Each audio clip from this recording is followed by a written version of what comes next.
Okay, so who drove here by themselves? Raise your hand. Come on. A few of you? Okay, awesome. I'm sure it was just like this, right? Yeah. You're cruising down the 1. There were no cars. Wind in your hair.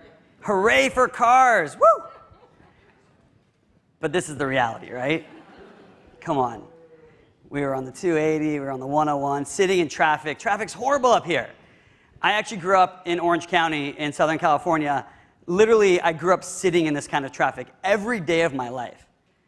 But this is all over the country now, right? This is all over the world. People have been to Mexico City, Toronto, Mumbai, Sao Paulo. This is the reality that we live in now, right? Rising populations, rapid urbanization, crumbling infrastructures. Traffic and congestion is plaguing our societies. And here in the US, 76% of us are commuting alone. We're sitting in our cars pissed off. I mean, maybe we're listening to podcasts now, so it's a little different. But we're still sitting in cars by ourselves. We're not making those human connections. And that's costing our economy $160 billion a year. Whoa, that's a big number. And that car, we're only using it 4% of the time. So 96% of the time, that car is sitting in our driveways or in a parking lot. And we've built so many parking lots in the US that it could pave the entire state of Connecticut. And the cities that we created, they were built for cars. They weren't built for people. Does this look familiar to anyone? It's actually the interchange between the 10 and the 101 in LA. When this was built, they had to destroy 5,000 homes and apartment buildings. They created the other side of the tracks. This is how transportation inequities started. And today, 425,000 cars use that interchange every day. So, we have a responsibility to lead with our values and use our voice for good. What does that mean? It means a lot of things, but today I'm going to talk about 3. Sustainability, I'm going to talk about increasing access to transportation, and I'm going to talk about empowering and standing up for our community. A year ago, which is crazy to think, we pulled out of the Paris Accords. Not we, I mean President Trump. Bloomberg and a couple others developed an initiative called We're Still In. And we were one of the first companies to sign on. And basically the idea was, what can companies, what can mayors and cities and other entities do to carry forward the spirit of the Paris Accords? Because climate change is one of the most important issues of our time. And we came out with some bold climate commitments when we signed on to this initiative. And I'm really, really proud that a few months ago, we announced that we are the first ride-sharing company to be carbon neutral. You can clap. That means that we're offsetting the carbon of every Lyft ride, right? This is over 1 million metric tons of carbon a year. It's a multi-million-dollar commitment. It's the equivalent of planting tens of millions of trees and taking hundreds of thousands of cars off the road. And beyond that commitment, we're working with cities. Because those parking lots that we talked about, when we come out with self-driving cars, we're not going to need as many of them. Instead of parking lots, we're going to need more parks.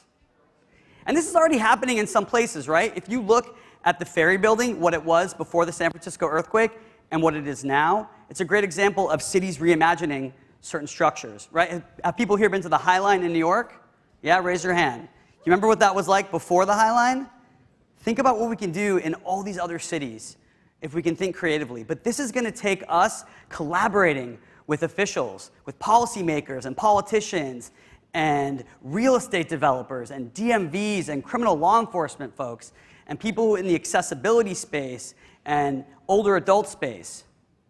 Because the world that we want to see isn't a world where people are sitting in these self-driving cars by themselves, gas-guzzling cars, that same congestion. We envision a world of shared, electric, and autonomous networks, right? So the electric piece, we're not quite there yet. Electric cars are still really expensive. The infrastructure isn't there yet for us to have massive fleets of electric cars. And we're getting closer on the shared part. I don't know how many of you have taken Lyft line. You can, multiple passengers, multiple stops. But where we have Lyft line, it's almost 50% of our rides. So we're getting there. We're making moves. And this, to us, is about leading in a socially conscious, socially responsible manner. And that also means thinking about those that live on the margins, thinking about those who are in crisis, where transportation is an acute issue. And that's exacerbated during disasters. So last year, in the wake of Hurricanes Harvey and Irma, we launched a Lyft Relief Rides program. And what this does is it offers free rides to people in need, to hospitals, and to shelters. And we took that same ethos and we did free rides to blood banks in the wake of the Las Vegas shooting. And we did similar types of initiatives after the fires. And then when we took a step back, we started realizing that it wasn't just those times of disasters, but it was these times of acute crisis that populations all across the country were facing, and we were already doing these partnerships. So a few weeks ago, we announced that we're committing $1.5 million to this Lyft Relief Rides program to help seniors, to help veterans, to help homelessness. We actually partner with Yep, who you heard here from New Orleans. We partner with women who are in shelters who've been domestically abused. 95% of them don't have access to transportation. And yesterday, we were really, really proud to announce our first national partnership with United Way. I know they're here. We want to give you a big shout out. You can clap. I think this is a really important example of needing great partners to be able to fulfill those values-driven propositions that we have. Because United Way has a 2-on-1 program where people were calling for transportation. And now, through this partnership, we're going to be helping, in the beginning, non-emergency medical appointments for those low-income seniors, veterans, and people going to job interviews with on-demand transportation. So we're really, really proud of this partnership, and we're excited to see what happens next.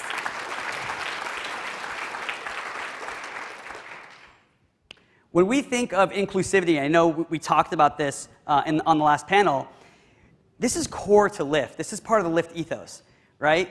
4 years ago when I came to Lyft, this idea of getting into a ride with folks, jumping into a car with a stranger, it was still kind of new, right? We were fist bumping, we had the pink mustache on our car, and one of the core values when I came to Lyft was be yourself.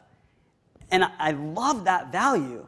And it stems from, first of all, being yourself at work. Because I think we talked about this before, like people at Lyft, we want your full self, right? Like people there are very serious, they work really hard, but they also don't take ourselves so seriously all the time.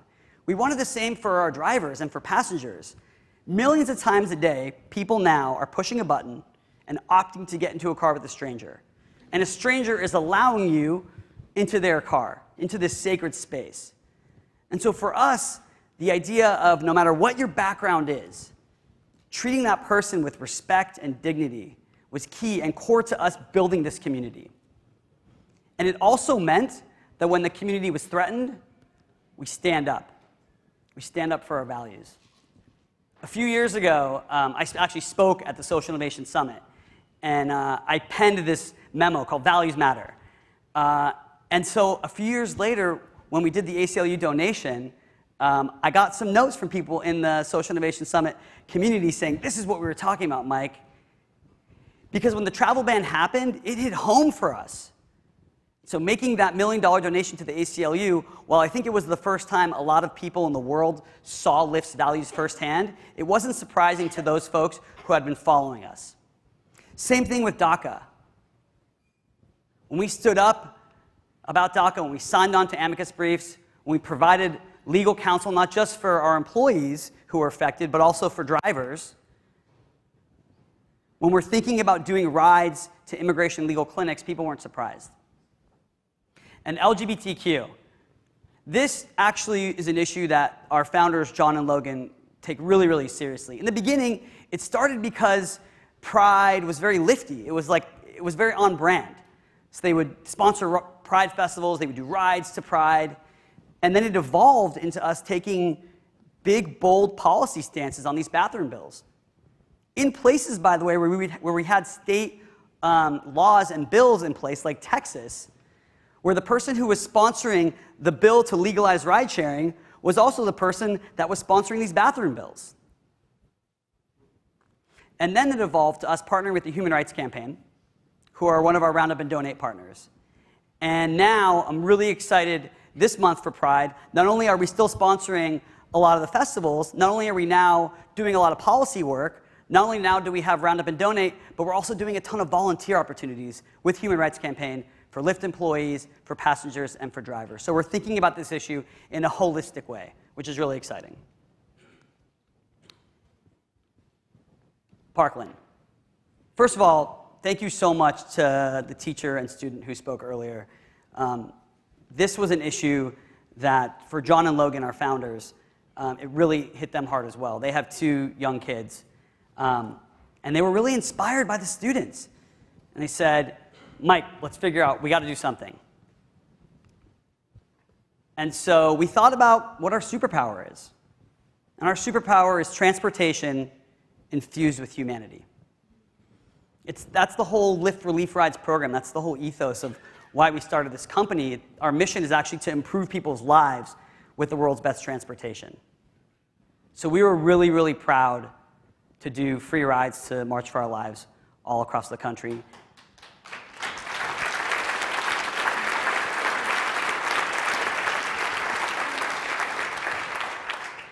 And for us, this was about taking a stand on an issue, but it was also about how can we use our platform and our voice to get people engaged, to get people civically engaged. And there's going to be more to come on that as well. I think it's really, really important right now. We're in Silicon Valley, right? Zuckerberg, when he was on trial, I got so many different messages from people in the policy world, and I'm surrounded by a ton of other Obama colleagues. And we all know this, that right now is an era where we need to be bold. We need to be leading with our values. But it can't just be about press releases. I think, like Emma says from Parkland, people are going to call BS. There has to be action, and it has to be authentic to who you are as a brand and as an individual. And for us, that also means thinking about how our entire community can take action. So that's why we actually started the Roundup and Donate campaign. It is kind of buried in the app. It's in your settings. You can find it. I really encourage all of you to go up there and Roundup and Donate. And I'll end with this. Values have always mattered. They always have, and they always will. And for all of us who are at companies and institutions, let's keep challenging those folks we work with to make sure that everyone in the world knows that values matter. Thank you so much. Good job.